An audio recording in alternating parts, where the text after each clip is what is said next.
नमस्ते और सुप्रभात भारत। OneRead.News की ओर से आज की अहम जानकारियों के इस विश्लेषण में आपका स्वागत है। यहाँ हम खबरों की तह तक जाते हैं, शांत, स्पष्ट और तथ्यात्मक तरीके से। नमस्कार। आज तारीख है 25 अगस्त 2025 सोमवार और हमारे पास आज विश्लेषण के लिए कई दिलचस्प स्रोत हैं। रक्षा और अंतरिक्ष में भारत की नई उड़ान से लेकर अर्थव्यवस्था, खेल और कुछ दिल छू लेने वाली कहानियों तक। हमारा मकसद है इन सभी सुर्खियों के पीछे छिपे असल मतलब और उनके संभावित असर को समझना। तो चलिए शुरू करते हैं। शुरुआत करते हैं रक्षा क्षेत्र की एक बड़ी खबर से। हमारे पास DRDO के एक परीक्षण से जुड़े कुछ शुरुआती नोट्स हैं। ऐसा लगता है कि एक नई वायु रक्षा प्रणाली का सफलतापूर्वक परीक्षण हुआ है। हाँ बिल्कुल, ये IADWS यानी integrated air defence weapon system का पहला उड़ान परीक्षण था। जो स्रोत हमने देखे उनमें इस बात पर काफी जोर है कि ये एक बहुस्तरीय प्रणाली है। मतलब इसमें सिर्फ मिसाइलें नहीं बल्कि लेजर हथियार भी शामिल है। जी हाँ, और सबसे प्रभावशाली बात, जैसा कि प्रारंभिक रिपोर्टों में बताया गया, इसने एक साथ 3 हवाई लक्ष्यों को सफलतापूर्वक ट्रैक करके नष्ट किया। 3 लक्ष्य एक साथ, और वो भी लेजर हथियारों के साथ। ये तो सुनने में काफी उन्नत लगता है। तो क्या इसे वाकई भारत का अपना आयरन डोम कहा जा सकता है, जैसा कि कुछ जगहों पर जिक्र आ रहा है? देखिए, ये तुलना दिलचस्प है और कुछ हद तक सही भी। खासकर लेजर तकनीक का समावेश इसे ड्रोन और छोटी मिसाइलों जैसे नए जमाने के खतरों के खिलाफ बहुत प्रभावी बना सकता है। अच्छा, ये सिर्फ एक हथियार प्रणाली का परीक्षण नहीं है, बल्कि ये आत्मनिर्भर भारत की दिशा में एक महत्वपूर्ण मील का पत्थर है। अपनी सुरक्षा जरूरतों के लिए स्वदेशी तकनीक विकसित करना ये दिखाता है कि भारत रक्षा प्रौद्योगिकी में तेजी से आगे बढ़ रहा है। हालांकि आयरन डोम से इसकी सीधी तुलना शायद थोड़ी जल्दबाजी हो सकती है। इसकी वास्तविक क्षमता और तैनाती का पैमाना देखना होगा भी। ठीक है, यानी क्षमता तो है पर जमीनी हकीकत देखना बाकी है। बिल्कुल। अब रक्षा से अंतरिक्ष की ओर चलते हैं।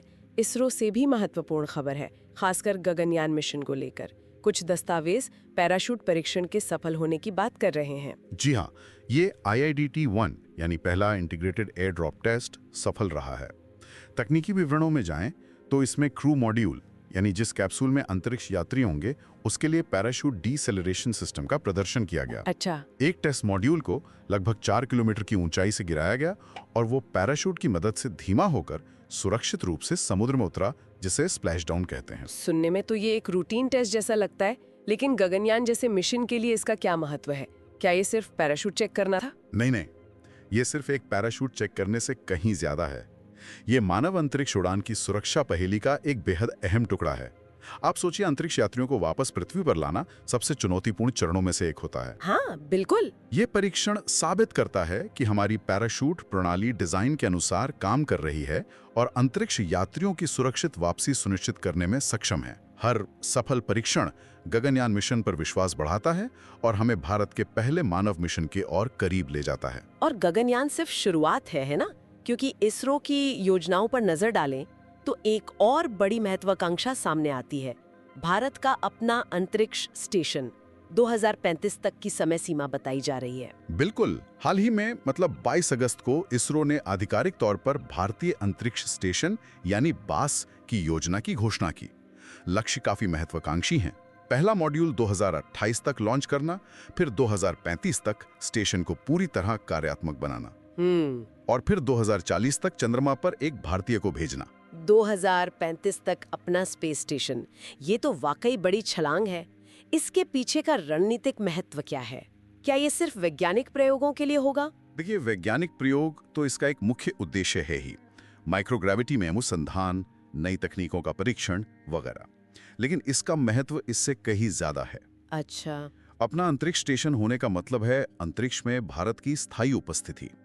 ये भारत को अमेरिका, रूस, चीन जैसे उन चुनिंदा देशों के क्लब में शामिल कर देगा। सही। ये न केवल वैज्ञानिक प्रगति और तकनीकी आत्मनिर्भरता का प्रतीक है, बल्कि वैश्विक मंच पर भारत की बढ़ती शक्ति और प्रतिष्ठा को भी दर्शाता है। कुछ रिपोर्ट्स तो ये भी इशारा करती हैं कि ये भविष्य में अंतरिक्ष संसाधनों के उपयोग की दिशा में भी एक कदम हो सकता है। तो ये अंतरिक्ष में भारत की बढ़ती ताकत का संकेत है। चलिए अब जरा जमीन पे आते हैं, राष्ट्रीय सुरक्षा और कानून व्यवस्था से जुड़ी खबरों पर। गुजरात के कच्छ इलाके से बीएसएफ द्वारा कुछ पाकिस्तानी मछुआरों को पकड़ने की खबर है। हमारे पास जो रिपोर्ट है उसमें 15 मछुआरे और एक नाव का जिक्र है। हाँ, ये घटना कच्छ के कोरी क्रीक इलाके में हुई। बीएसएफ ने 15 पाकिस्तानी मछुआरों और उनकी इंजन वाली नाव को पकड़ा। आरोप यही है कि वे कथित तौर पर भारतीय जल क्षेत्र में अवैध रूप से प्रवेश कर गए थे। उन्हें आगे की जांच के लिए स्थानीय पुलिस को सौंप दिया गया है। ये क्रीक इलाका काफी जटिल है और ऐसी घटनाएं अक्सर सुनने में आती हैं। यहाँ सुरक्षा बलों के लिए क्या मुख्य चुनौती होती है? हाँ, ये जटिल है। सबसे बड़ी चुनौती तो यही है कि अनजाने में सीमा पार करने वाले गरीब मछुआरों और संभावित घुसपैठियों या तस्करों के बीच अंतर कैसे किया जाए। क्रीक का भूगोल ऐसा है कि सीमा कई जगह स्पष्ट नहीं है। मौसम भी एक भूमिका निभाता है, तो बीएसएफ को लगातार सतर्क रहना पड़ता है, लेकिन साथ ही मानवीय पहलू का भी ध्यान रखना होता है।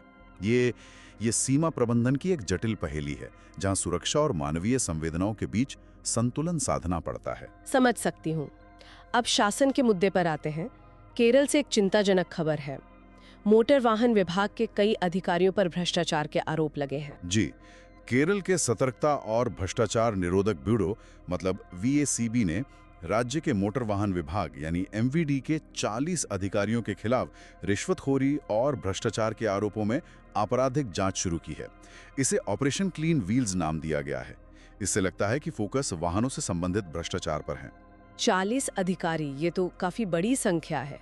परिवहन विभाग में भ्रष्टाचार का असर आम लोगों पर कैसे पड़ता है? इसका सीधा असर सार्वजनिक सुरक्षा पर पड़ता है।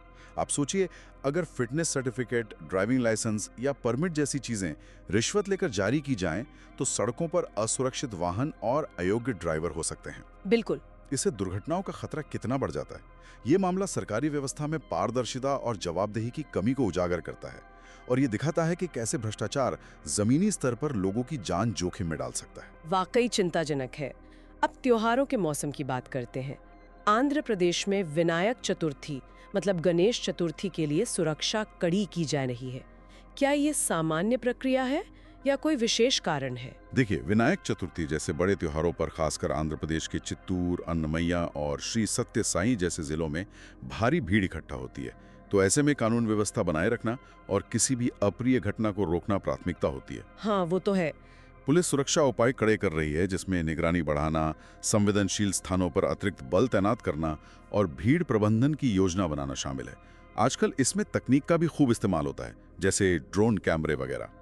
ये काफी हद तक मानक प्रक्रिया ही है, लेकिन हर साल स्थिति का आकलन करके इसे अनुकूलित किया जाता है। ठीक है, अब अर्थव्यवस्था और राज्यों की राजनीति से जुड़ी कुछ खबरें देखते हैं। केरल सरकार ने सरकारी कर्मचारियों और पेंशन भोगियों के लिए महंगाई भत्ते यानी डीए और महंगाई राहत डीआर में वृद्धि को मंजूरी दी है। इससे खजाने पर कितना असर पड़ेगा? हाँ, राज्य सरकार ने डीए डीआर की एक और किस्त जारी करने को मंजूरी दी है। जो अनुमान सामने आ रहे हैं उनके मुताबिक इससे राज्य के खजाने पर सालाना लगभग 2000 करोड़ रुपए का अतिरिक्त बोझ पड़ेगा। 2000 करोड़, ये तो एक बड़ी रकम है। इस तरह के फैसलों के पीछे क्या तर्क होते हैं और इसका क्या असर हो सकता है? ये अक्सर एक राजनीतिक और आर्थिक संतुलन साधने वाला कदम होता है। एक तरफ बढ़ती महंगाई के बीच कर्मचारियों और पेंशन भोगियों को राहत देना जरूरी है और ये राजनीतिक रूप से भी फायदेमंद हो सकता है। लेकिन दूसरी तरफ, जैसा आपने कहा, 2000 करोड़ रुपए का बोझ राज्य की वित्तीय स्थिति पर दबाव डालता है। हो सकता है कि इसके लिए सरकार को अन्य विकासात्मक परियोजनाओं या कल्याणकारी योजनाओं के बजट में कटौती करनी पड़े। इसका दीर्घकालिक असर राज्य की आर्थिक सेहत पर निर्भर करेगा कि राजस्व कैसे बढ़ता है और खर्चों को कैसे प्रबंधित किया जाता है। यानी कर्मचारियों की जेब भारी पर राज्य का बटुआ हल्का। अर्थव्यवस्था से जुड़ी एक और खबर जीएसटी परिषद से संबंधित है। ऐसा लग रहा है कि कर्मचारी बीमा पर इनपुट टैक्स क्रेडिट यानी आईटीसी की अनुमति मिल सकती है। हाँ, ऐसी संभावना जताई जा रही है कि अगली जीएसटी परिषद की बैठक में इस पर विचार हो सकता है। प्रस्ताव यह है कि कंपनियां अपने कर्मचारियों के लिए जो समूह स्वास्थ्य और जीवन बीमा पॉलिसियां लेती हैं, हाँ, उन पर चुकाया गया जीएसटी का इनपुट टैक्स क्रेडिट मतलब आईटीसी ले सके। हालांकि ये भी स्पष्ट किया गया है कि इन पॉलिसियों पर जीएसटी की दर 18% ही बनी रहेगी। अगर ऐसा होता है तो इसका कंपनी और कर्मचारियों पर क्या असर पड़ेगा? देखिए, कंपनियों के लिए ये एक बड़ी राहत हो सकती है। अभी वो बीमा प्रीमियम पर 18% जीएसटी चुकाते हैं, लेकिन उसका क्रेडिट नहीं ले पाते। अच्छा। आईटीसी मिलने से उनकी प्रभावी लागत कम हो जाएगी। इससे कंपनियां शायद कर्मचारियों के लिए बेहतर बीमा कवर लेने को प्रोत्साहित हों या फिर इस बचत का फायदा किसी और रूप में कर्मचारियों तक पहुंचाएं। कुल मिलाकर ये ईज ऑफ डूइंग बिजनेस यानी व्यापार सुगमता की दिशा में एक सकारात्मक कदम माना जाएगा और कर्मचारी कल्याण को भी बढ़ावा दे सकता है। चलिए अब अंतर्राष्ट्रीय मंच पर चलते हैं। फिजी के प्रधानमंत्री भारत यात्रा पर है। इस यात्रा के क्या मुख्य एजेंडा है? जी, फिजी के प्रधानमंत्री सितविनी राबुका 3 दिवसीय भारत यात्रा पर हैं।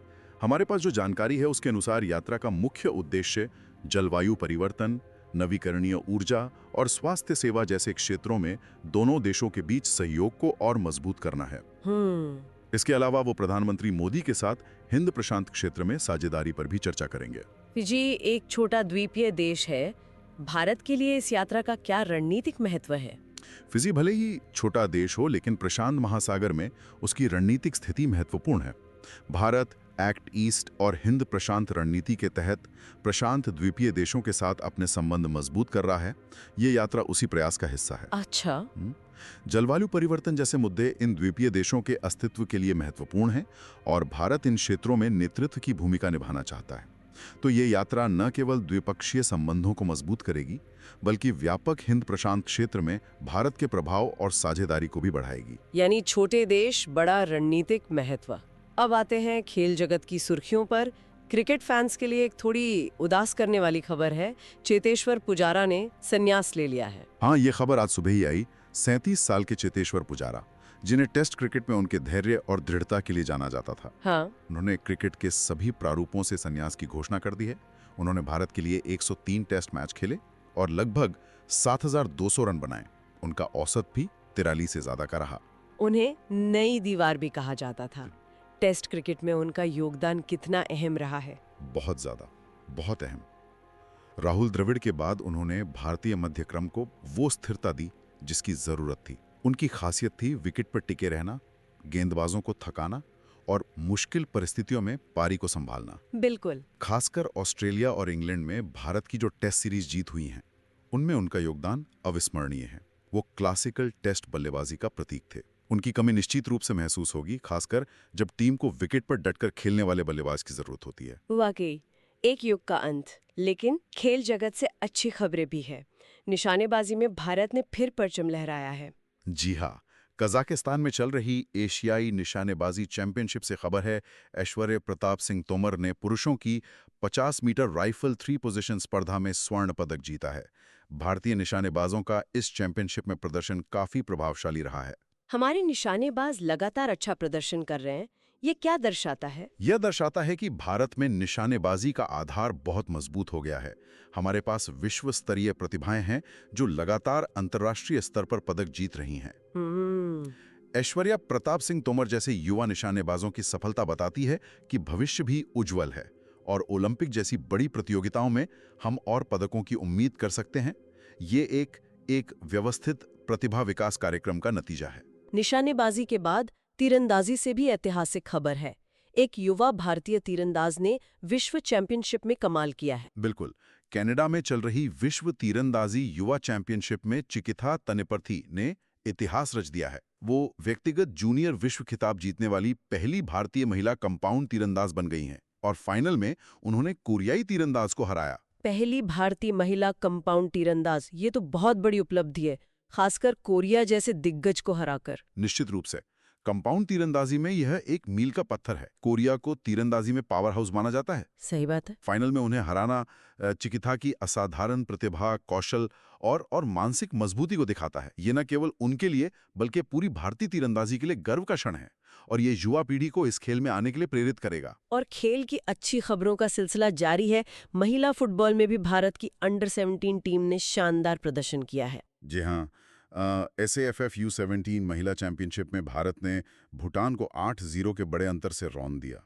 इस मैच की स्टार रहीं अनुष्का कुमारी, जिन्होंने हैट्रिक लगाई।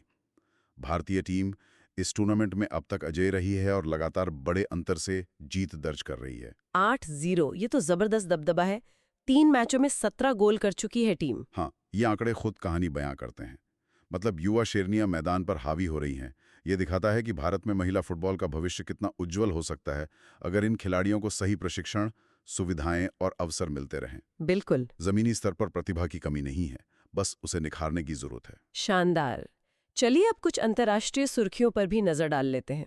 यूक्रेन से एक चिंताजनक खबर आ रही है। वहां स्वतंत्रता दिवस पर रूस के एक परमाणु संयंत्र पर हमला हुआ है। हाँ, ये एक गंभीर घटना है। रिपोर्टों के अनुसार यूक्रेन ने अपने 34वें स्वतंत्रता दिवस पर एक ड्रोन हमला किया, जिससे रूस के कुर्स्क परमाणु ऊर्जा संयंत्र के पास एक ट्रांसफार्मर में आग लग गई। परमाणु संयंत्र पर हमला, इसके क्या मायने हैं?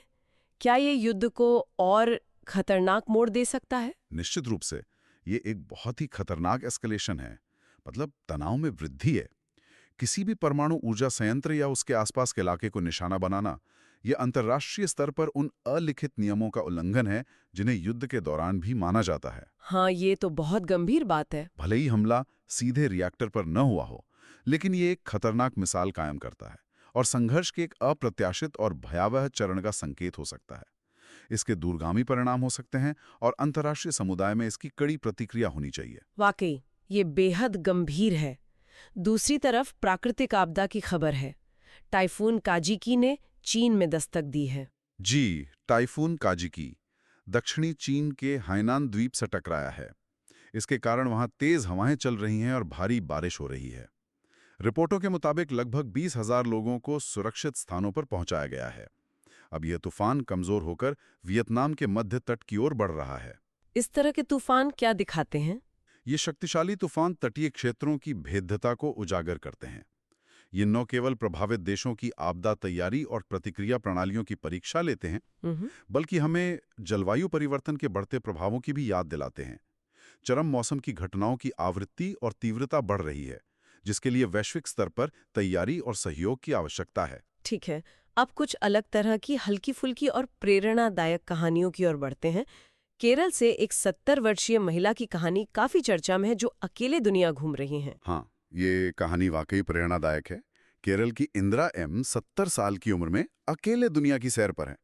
उन्होंने अब तक अकेले 35 देशों की यात्रा कर ली है और सबसे खूबसूरत बात यह है कि वो अन्य महिलाओं, खासकर माताओं को प्रोत्साहित कर रही हैं कि वे भी उम्र की परवाह किए बिना अपने सपनों को पूरा करें। 70 की उम्र में 35 देश अकेले, ये तो कमाल है।